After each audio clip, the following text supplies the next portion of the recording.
Hello दोस्तों, स्वागत है आप सबका आपके अपने यूट्यूब चैनल सत्येंद्र क्लासेस में। आज हम आपको जीएस के 25 क्वेश्चन कराने वाले हैं जो एग्ज़ाम में हमेशा पूछे गए हैं और फिर से पूछे जाने की पूरी पॉसिबिलिटी है।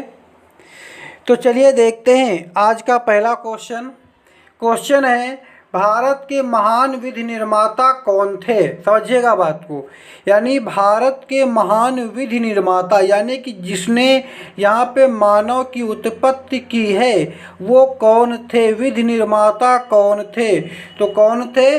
मनु थे। ठीक है, मनु। अब ध्यान दीजिएगा, देखिए हम कोई भी ऑप्शन बताएंगे उसको बिल्कुल क्लियर करेंगे, इसलिए आता हुआ अगर प्रश्न आपको उसका आंसर मालूम हो तब भी पर वीडियो को देखिएगा, इसलिए कि उसका हम पूरा डिटेल आपको बताएंगे।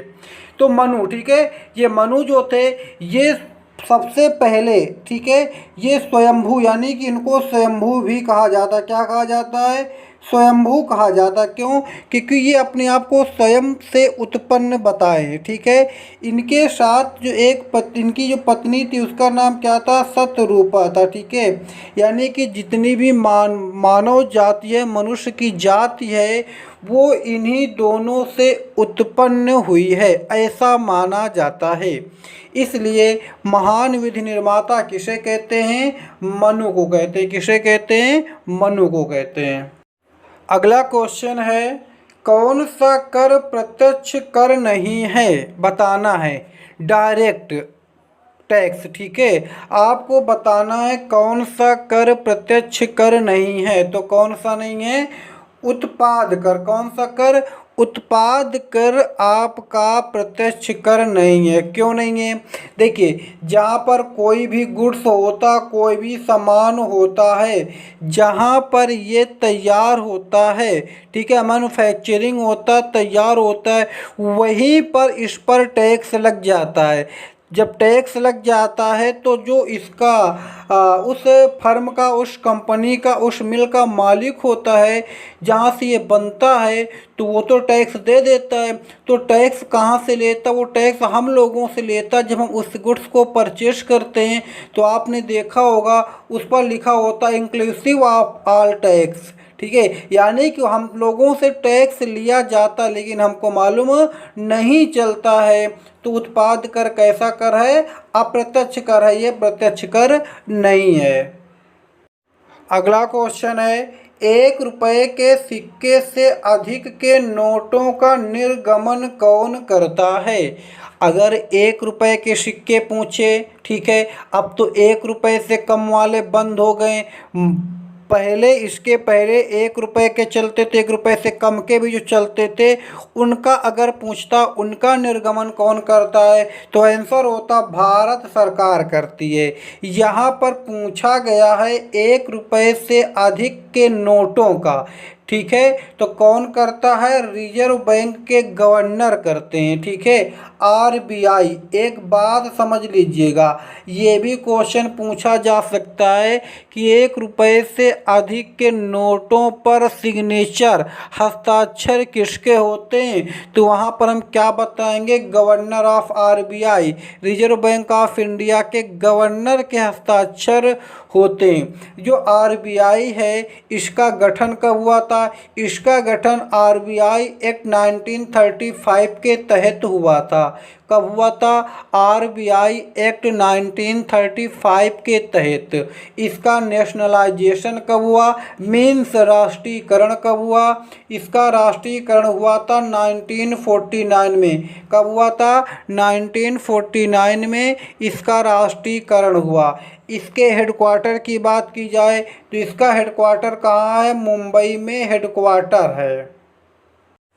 अगला क्वेश्चन है, चक्रवात की हवा किस तरफ से आती है? चक्रवात, ठीक है, आप लोगों ने चक्रवात यानी कि इनको अलग अलग देशों में अलग अलग नाम से जाना जाता है। ठीक है, जैसे कहीं पर विली विली बोलते हैं, कहीं पर टाइफून बोलते हैं, मतलब इसको अलग अलग कंट्री में अलग अलग नामों से जाना जाता है। पूछा क्या है? चक्रवात की हवा किस तरफ से आती है? तो किस तरफ से आती है, पहले आंसर देखते हैं फिर एक्सप्लेन से समझते हैं। बाहर की ओर से आती है। क्या होता है, जब केंद्र में कम दाब होता है, ठीक है, जब केंद्र में कम दाब हो जाता है तो बाहर की ओर दाब बढ़ता है। इस प्रकार से बाहर की ओर से हवाएं भीतर की ओर चलती हैं। इसे ही क्या कहते हैं, चक्रवात कहते हैं। यानी कि अगर पूछा जाए चक्रवात की घटना कब घटती है, तो कब घटती है, जब अंदर का दाब बाहर की दाब की अपेक्षा कम हो जाता है तो चक्रवात की घटना घटती है। अगला क्वेश्चन है, मध्यकालीन भारत में आय का प्रमुख स्रोत क्या था?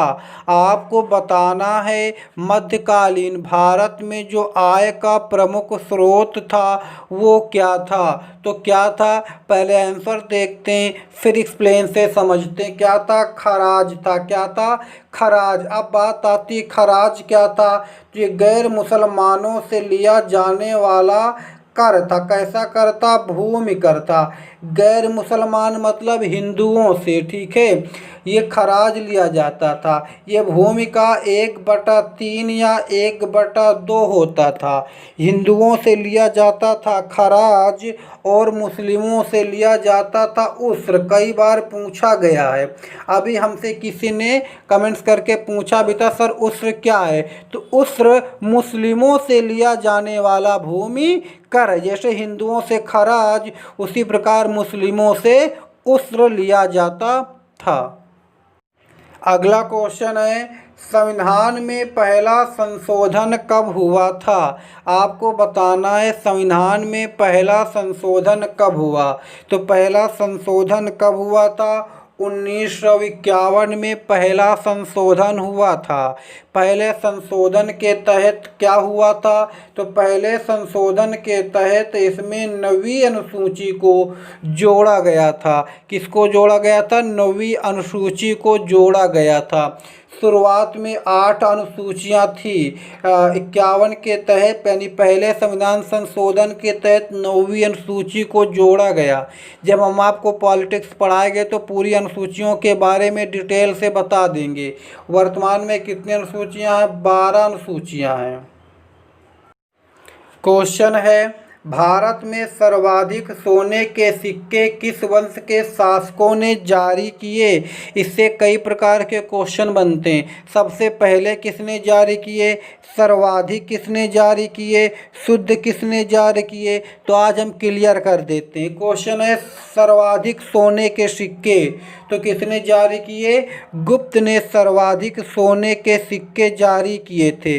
अगर बात की जाए सर्वप्रथम यानी पहली बार सोने के सिक्के किसने जारी किए, तो इंडो यूनानियों ने। किसने, इंडो यूनानियों ने या हिंदू यूनानियों ने कहें तो पहली बार सोने के सिक्के इन्होंने जारी किए। अगर ये पूछा जाए कि शुद्ध सोने के सिक्के किसने जारी किए, शुद्ध, तो शुद्ध था कुषाण। शुद्ध कौन होगा, कुषाण होगा। पहली बार इंडो यूनानी, सबसे ज़्यादा गुप्त के। अगला क्वेश्चन है, आगा खा कफ किस खेल से संबंधित है? ठीक है, आगा खा कफ किस खेल से संबंधित है? तो किससे संबंधित है, ये संबंधित है हॉकी से। किससे, हॉकी से। ठीक है, अब देखिए हॉकी से संबंधित क्वेश्चन कैसे पूछते हैं। पूछेगा हॉकी की अंतर्राष्ट्रीय संस्था क्या है, तो क्या है, FIH। ठीक है, क्या है, FIH। ठीक है, ये है अंतर्राष्ट्रीय संस्था। अगर इसका फुल फॉर्म पूछा जाए तो इंटरनेशनल हॉकी फेडरेशन इसका फुल फॉर्म है। पहली बार ओलंपिक में हॉकी को 1908 में शामिल किया गया था। कब शामिल किया गया था, 1908 में। बाद में हटा दिया गया, तभी ये इसका इंटरनेशनल हॉकी फेडरेशन का गठन हुआ। कब हुआ, 1924 में। इसका मुख्यालय कहाँ, इसका मुख्यालय आपका स्कॉटलैंड में है। अगला क्वेश्चन है, मैकमोहन रेखा किसके किसके बीच है? आपको बताना है। आई होप सबको मालूम होगा, लेकिन हम और भी बातें बताएंगे, स्किप मत करिएगा, सुनिएगा। मैकमोहन रेखा किसके किसके बीच है? तो ये किसके किसके बीच है? मैकमोहन रेखा आप सबको मालूम होगा ये किसके किसके बीच है? ये भारत और चीन के बीच। किसके किसके बीच है? ये है भारत और चीन के बीच। अगर बात की जाए इसका गठन कब हुआ, तो इसका गठन हुआ था 1914 में। कब हुआ था? 1914 में शिमला समझौते के तहत इसका गठन हुआ था, ठीक है। लेकिन ये मानचित्र में कब आया? ये मानचित्र में 1937 में सर्वे ऑफ इंडिया के मानचित्र के द्वारा किया गया। इसको मानचित्र में, भारत के मानचित्र में इसको दर्शाया गया। अगला क्वेश्चन क्या है? क्वेश्चन है स्लेट, हीरा और संगमरमर कौन सी चट्टान का उदाहरण है? हमने चट्टान के बारे में, चट्टान की वीडियो बना चुके हैं, आप प्लेलिस्ट में जाके देख सकते हैं। तो किस चट्टान के उदाहरण? ये हैं आपके रूपांतरित चट्टान के उदाहरण। इसके बारे में एक्सप्लेन से बताएंगे नहीं, आप वीडियो, जो चट्टान की वीडियो देख करके समझ सकते हैं, उसमें सब डिटेल से बता दिया गया है। अगला क्वेश्चन है 1 डिग्री अक्षांश कितने किलोमीटर को निरूपित करती है? 1 डिग्री अक्षांश, ठीक है। अक्षांश रेखा को समझते हैं। जैसे कि मान लो ये आपका ग्लोब है। क्या है? ग्लोब है। तो जो पश्चिम से पूर्व की ओर ये रेखा, ठीक है, ये रेखा, जो ये रेखा खींची जाती है, इन्हें क्या कहते हैं? इन्हें कहते हैं अक्षांश रेखाएं। इनकी संख्या कुल कितनी है? इनकी है 181 संख्याएं।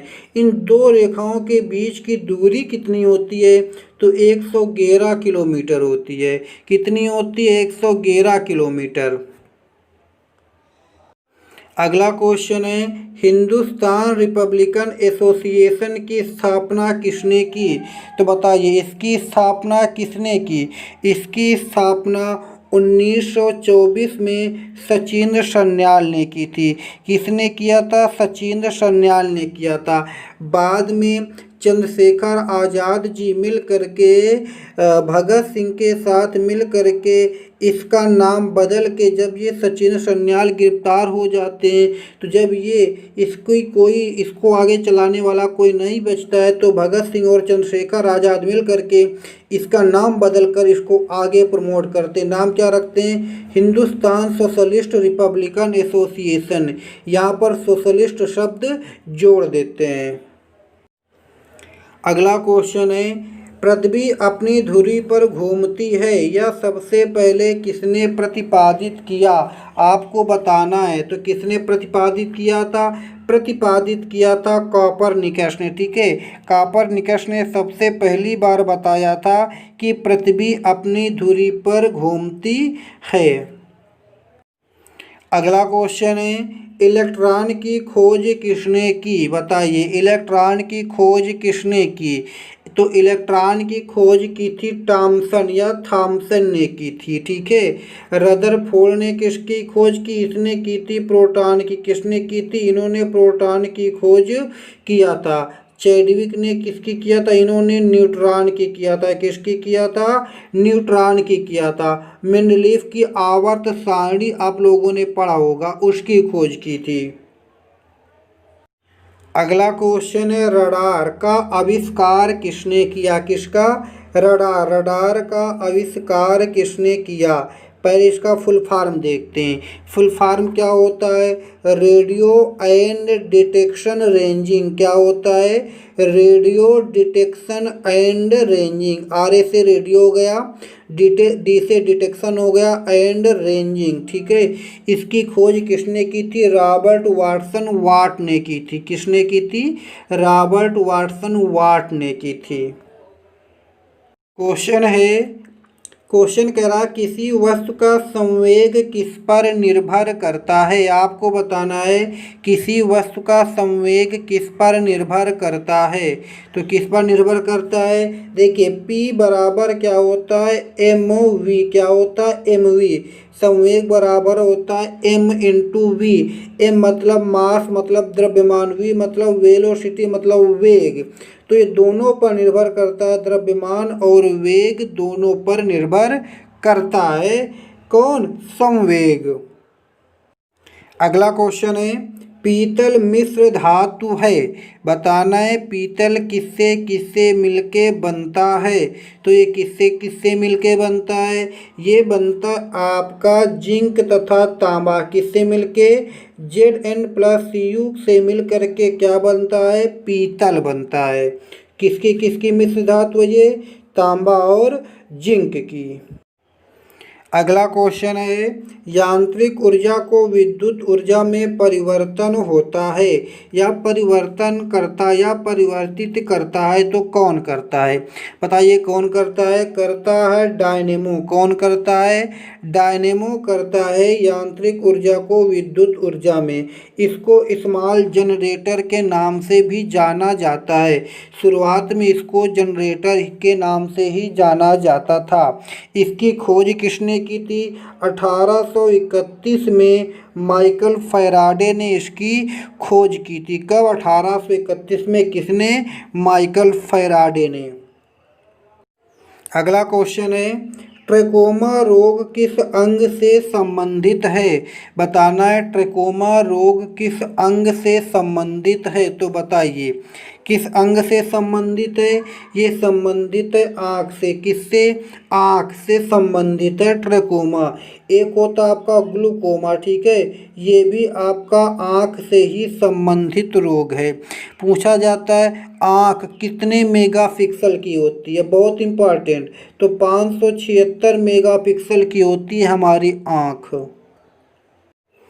क्वेश्चन है, वर्णांधता का दूसरा नाम क्या है? बताइए। वर्णांधता यानी कलर ब्लाइंडनेस, कलर ब्लाइंडनेस का दूसरा नाम क्या है? ये एक आनुवंशिकी बीमारी होती है। इसमें व्यक्ति हरे लाल का अंतर नहीं कर पाता है, ठीक है। तो वर्णांधता का दूसरा नाम क्या है? डाल्टन प्रभाव। क्या है? डाल्टन प्रभाव के नाम से भी वर्णांधता को जाना जाता है।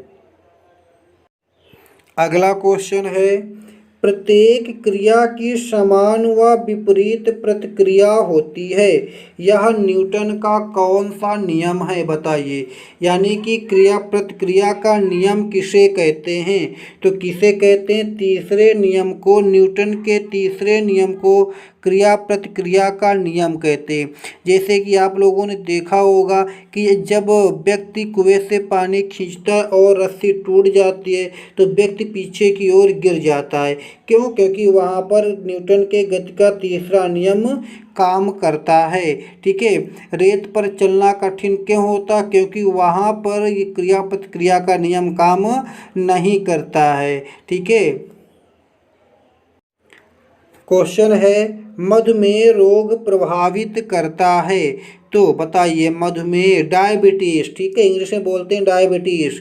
डायबिटीज रोग किसको प्रभावित करता है? तो किसे करता है? अग्नाशय को करता है। किसे करता है? अग्नाशय को प्रभावित करता है, ठीक है। अग्नाशय मिश्रित ग्लैंड है, मिक्स्ड ग्लैंड है, ठीक है। यानी कि अंतःस्रावी और बहिःस्रावी दोनों प्रकार का काम करती है। मधुमेह में क्या होता है? शुगर, किसकी? शुगर की मात्रा ब्लड और यूरिन में बढ़ जाती है। उसे क्या बोलते हैं? मधुमेह बोलते हैं, जिसे बोलते हैं शुगर का पेशेंट बोलते हैं। अगला क्वेश्चन है, मेढक में किस प्रकार का निषेचन होता है? आपको बताना है मेढक में किस प्रकार का फर्टिलाइजेशन होता है, निषेचन होता है। तो बताइए किस प्रकार का होता है? बाह्य निषेचन होता है। कैसा निषेचन होता है? बाह्य निषेचन होता है, ठीक है। जबकि कुछ अफ्रीकी मेढक पाए जाते हैं, लगभग 10-12 प्रजातियां ऐसी भी होती हैं जिनमें अंतः निषेचन होता है, ठीक है। लेकिन ये अभी तक इसके बारे में वैज्ञानिक जांच कर रहे हैं, अभी क्लियर नहीं हुआ। तो इसलिए क्या कहेंगे? मेढक में केवल बाह्य प्रकार का निषेचन होता है। अगला क्वेश्चन है, गर्भवती महिलाओं में निम्न में से किस तत्व की कमी देखने को मिलती है? बताइए। जो प्रेग्नेंट वुमेन होती हैं उनमें किस तत्व की कमी देखने को मिलती है? तो किस तत्व की कमी देखने को मिलती है? आयरन की। किसकी? आयरन की। अब एक क्वेश्चन रेलवे के एग्जाम में अक्सर पूछता है, आयरन की मात्रा सर्वाधिक पाई जाती है, तो किस में पाई जाती है? पालक में पाई जाती है। किस में पाई जाती है? पालक में आयरन की मात्रा सर्वाधिक पाई जाती है। ये क्वेश्चन आप लोगों के लिए है। भ्रूण को भोजन किस माध्यम से प्राप्त होता है? सब लोग कमेंट्स करके बताएंगे। जो प्रॉपर 30 डेज तक सही आंसर देगा उसको प्राइज भी दिया जाएगा। ठीक है, तो हाँ, जो कल का आंसर था, कल जो क्वेश्चन था उसका आंसर होगा 34वीं नेटिव इन्फेंट्री का। किसका? 34वीं नेटिव इन्फेंट्री से वो संबंधित थे। इसका भी आंसर सब लोग कमेंट्स करके बताएंगे। जो लोग पहली बार विजिट कर रहे हैं चैनल में वो सब्सक्राइब कर लें और बेल आइकन को भी प्रेस कर दें। अधिक से अधिक शेयर करें, लाइक करें और सब्सक्राइब भी करें। ठीक है, यही तो हमें आप लोगों से मिल रहा। और आप लोग हमें कौन सा पैसा दिए दे रहे हैं?